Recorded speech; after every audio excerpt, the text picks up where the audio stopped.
শিক্ষাক্ষেত্রে ব্যাপক দুর্নীতি ও বেহাল পরিকাঠামোর প্রতিবাদে বৃহস্পতিবার বাঁকুড়ার জেলা শাসকের দপ্তরে এআইডিএসওর বিক্ষোভকে ঘিরে উত্তেজনা ছড়ায়। এদিন মিছিল করে এআইডিএসও জেলা শাসকের দপ্তরে ঢোকার চেষ্টা করলে পুলিশ ব্যারিকেড তৈরি করে মিছিল আটকায়।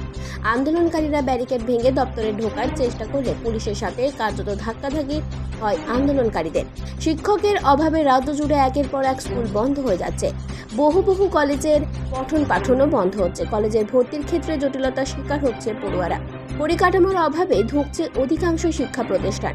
নেট ও নিটের মতো সর্বভারতীয় পরীক্ষায় একের পর এক দুর্নীতি সামনে আসছে।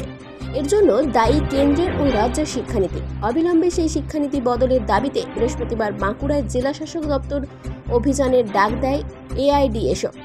বৃহস্পতিবার সকালে বাঁকুড়া শহরের তামলিবান ময়দানে ওই ছাত্র সংগঠনের কর্মীরা জমায়েত করে সেখান থেকে নিজেদের দাবিতে মিছিল শুরু করেন। সংগঠনের কর্মী সমর্থকদের মিছিল শহর পরিক্রমা করে বাঁকুড়া জেলা শাসকের দপ্তরের দিকে যেতেই পুলিশ ব্যারিকেড তৈরি করে মিছিলের পথ আটকায়। ব্যারিকেড ভেঙে এআইডিএসও কর্মীরা জেলা শাসকের দপ্তরের দিকে এগোনোর চেষ্টা করলে পুলিশের সঙ্গে কার্যত ধাক্কাধাক্কি শুরু হয় এআইডিএসও কর্মীদের। পরে সেখানেই বিক্ষোভ দেখাতে শুরু করেন কর্মীরা।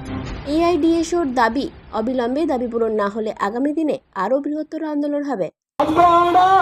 বাঁকুড়া জেলার শিক্ষার যে সমস্যা, এই সমস্যাগুলো নিয়ে আজকে ডিএমের কাছে এবং তারই অনুকরণে আমাদের রাজ্য সরকার 2023 যখন চালু করেছে, সেই চালু করার ভবিষ্যৎ হয়েছে। আমরা দেখেছি এই 4 বছরের তৈরি কোর্সের জন্য কত ছাত্রছাত্রী মাঝপথে আমাদের বাঁকুড়ার মতো খরা পীড়িত জেলায় যেখানে ছাত্রছাত্রীদের দাবিগুলিকে নিয়ে আমরা মাননীয় ডিএম সাহেবের কাছে আমরা ডেপুটেশন নিতে যাব। বাঁকুড়া থেকে মোহাম্মদ শাহজাহান আনসারীর রিপোর্ট, 99 নিউজ বাংলা।